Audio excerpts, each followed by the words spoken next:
Topic है राष्ट्रीय एकता। तो राष्ट्र एक परिवार की तरह होता है। बेशक इस बड़े परिवार के सदस्यों ने एक दूसरे को देखा तक ना हो, लेकिन उनके बीच एक अनिवार्य भावनात्मक और भौगोलिक रिश्ता होता है।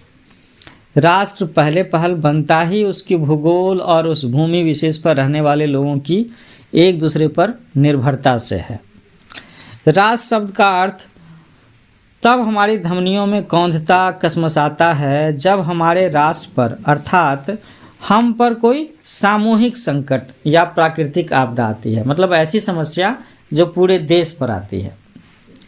ऐसे में अमीर गरीब अपने पराये जाति और धर्म के भेद बह जाते हैं। तब लोग भूल जाते हैं कि हम अमीर हैं, गरीब हैं, हम हिंदू हैं, मुसलमान हैं, बंगाली हैं, पंजाबी हैं। जब उस राष्ट्र का कोई स्त्री पुरुष कोई बड़ा काम करता है तो राष्ट्र के लिए यह बड़े गर्व की बात होती है, क्योंकि तब लोग ये नहीं सोचते हैं कि बिहारी ने किया, दिल्ली वाले ने किया, बंगाली ने किया। तब लोग सोचते हैं कि अरे भारतीय ने किया। हमारे हृदय में हमारा राष्ट्र रहता है, हम इससे इनकार नहीं कर सकते। केवल किसी क्रिकेट मैच या दूसरे खेल की विजय पराजय के वक्त ही इसका अनुभव नहीं होता, बल्कि सामान्य स्थितियों में भी एक राष्ट्र के प्राणी होने के कारण हम देखी अनदेखी एकता के सूत्र में बंधे होते हैं। राष्ट्र के किसी क्षेत्र के लोगों के साथ में कुछ बुरा होता है तो वह हमें उदास कर जाता है। जैसे बंगाल में कोई तूफान आ जाए, दिल्ली में भूकंप आ जाए तो भी हम लोग दुखी होते हैं ना। दुर्दिन का मतलब है मुश्किल के दिन, तकलीफ के दिन में राष्ट्र के लोग एक दूसरे की खुलकर मदद भी करते हैं। ऐसा होता है कि कहीं तूफान आ जाए, कहीं पर बाढ़ आ जाए तो दूसरी जगह से लोग कपड़े भेजते हैं, खाने का पैकेट भेजते हैं, दान करते हैं, है ना। जीवन में कितनी ही चीज़ें और सुविधाएं जिनका हम भोग करते हैं, इस्तेमाल करते हैं, वास्तव में वे हमारे राष्ट्र की भूमि, दूसरे साधनों या व्यक्तियों की मेहनत की उपज होती है।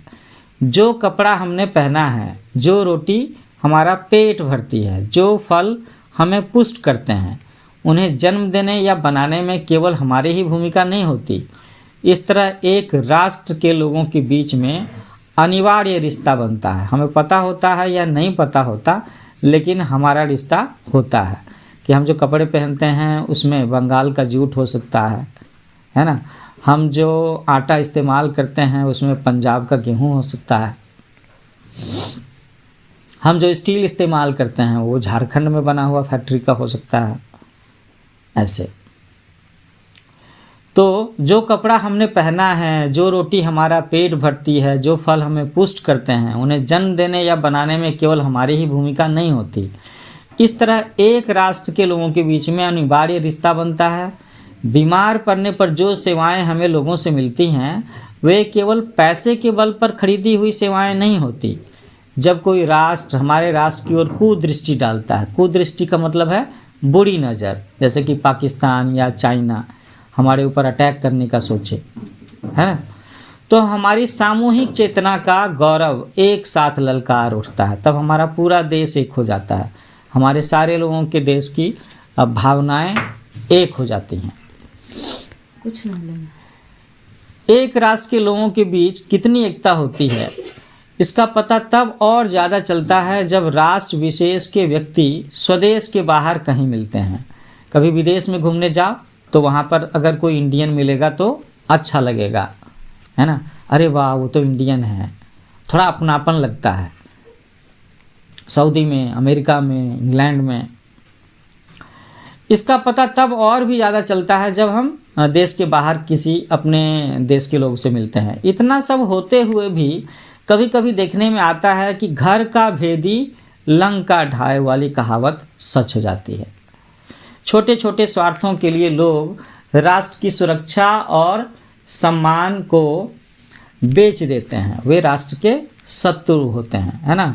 वो सिर्फ अपना फ़ायदा देखते हैं, देश का फ़ायदा नहीं देखते। तो ये गलत बात है। देश के भीतर प्रतिदिन का जो कार्य व्यापार होता है उसमें अपने कर्तव्यों के प्रति गैर ईमानदारी, बेईमानी एक तरह का राष्ट्र दोष ही तो है।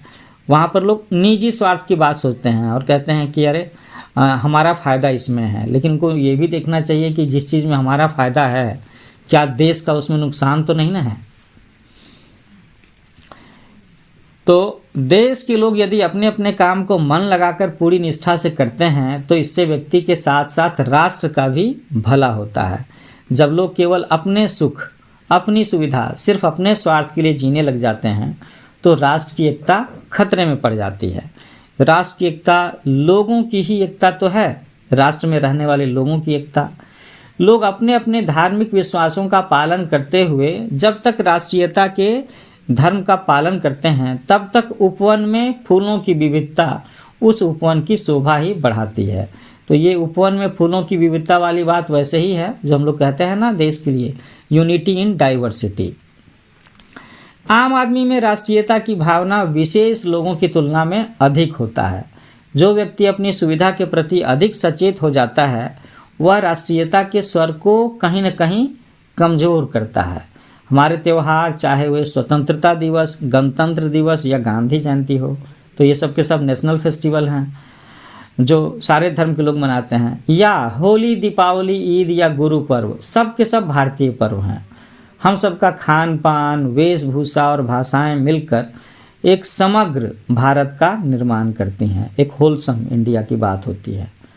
जो हमारी राष्ट्रीय एकता का शत्रु है वो हमारा भी शत्रु है। हमारे मन में ये भावना होनी चाहिए कि जो हमारे देश का दुश्मन है वो हमारा भी दुश्मन है। तो ये एक छोटा सा प्यारा सा लेख था राष्ट्रीय एकता पर।